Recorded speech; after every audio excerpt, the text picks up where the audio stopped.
అసలు జనరల్‌గా అండి సొంతంగా ఫ్లాట్ కొనుక్కోవటం బెటరా? విల్లా కొనుక్కోవటం బెటరా? ఇండిపెండెంట్ హౌస్ బెటరా?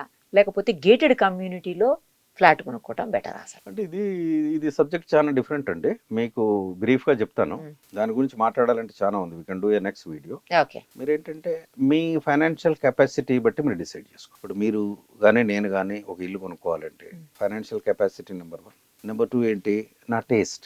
ఓకే. ఓకే. నేను ఫస్ట్ ఒక ఇండివిజువల్ హౌస్లో ఉండాలనుకుంటానా, లేకపోతే ఒక ఫామ్ ల్యాండ్లో ఒక సిటీకి దూరంగా 1 ఎకర్లో అక్కడ ఉండాలనుకుంటానా, అపార్ట్మెంట్ అనేది నా taste. It depends on your taste. Third ఏంటంటే సెక్యూరిటీ.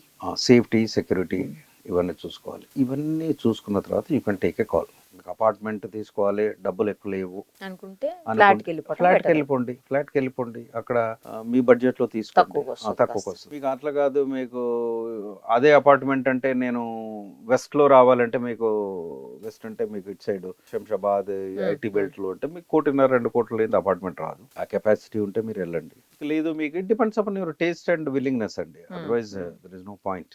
నన్ను అడిగితే నేనేంటంటే ప్రశాంతంగా పొల్యూషన్ లేకుండా హ్యాపీగా ఉండడం నాకు ఇష్టం కాబట్టి నేను సిటీ కొంచెం దూరంగానే దూరంగా ఉంటాను. ఉంటారు. ఈ హై రైజ్ అంటే నాకు అసలు పడదు. నచ్చదు. ఎందుకు నచ్చదు అంటే దానికి చాలా హై రైజ్ కాంప్లికేషన్ చాలా ఉన్నాయి. చాలా ఉంటాయి. నాకు గూడా అంత you are interest paying more, getting less. కదా! It is debatable. ఈ పాయింట్లో డిబేట్ కూడా వీ కెన్ డిబేట్ ఇట్. కాబట్టి ఇట్ డిపెండ్స్ అండి, మీ చాయిస్ ఎలా ఉందో దాన్ని బట్టి. అది ఇన్వెస్ట్‌మెంట్ మీరన్నట్లు అంటే ఫైనాన్షియల్ కెపాసిటీ ఫైనాన్షియల్ అన్నీ కెపాసిటీ, చూసుకోవాలి. లోన్ మీకేంటంటే మెయిన్. పక్కతను కారు కొన్నాడు నేను కొనాలి, పక్కతను బంగ్లా కొన్నాడు నేను కొనాలని ఇటువంటి అలా వాటికి కాదు పోకండి. కదా! It is very suicidal. I'm telling, life అనేది చాలా కేర్ఫుల్గా మనం కాపాడుకుంటేనే లైఫ్ ఉంటుంది. Life is very precious. Bungalow ఉందా, కారు ఉందా, దాన్ని బట్టి it will not depend your life style. మీరు ఎంత హ్యాపీగా ఉన్నారనేది that is very important. But పెద్ద పెద్ద విల్లాస్లో ఉండి బీపీలు పెంచుకునే వాళ్ళు చాలా మంది ఉన్నారు. కాబట్టి బీ కేర్ఫుల్, బీ రియలిస్టిక్.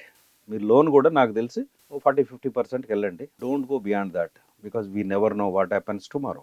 90% అలా లోన్‌కి వెళ్ళినప్పుడు 90% కెపాసిటీ ఉంది అంటే ఓకే. 90% అంటే మీ దగ్గర బాగా డబ్బులు, లోన్ ఎవరు వెళ్తారండి? నా దగ్గర ఫుల్ డబ్బు ఉంది, నేను డైరెక్ట్ క్యాష్ ఇచ్చి కొనగలను, కానీ నేను లోన్కి వెళ్తాను. నువ్వు ఎంత ఇస్తా, 90 ఇవ్వు, ఐ కెన్ పే. నాకు పేయింగ్ కెపాసిటీ ఉంది, I can afford. That is the different ball game all together.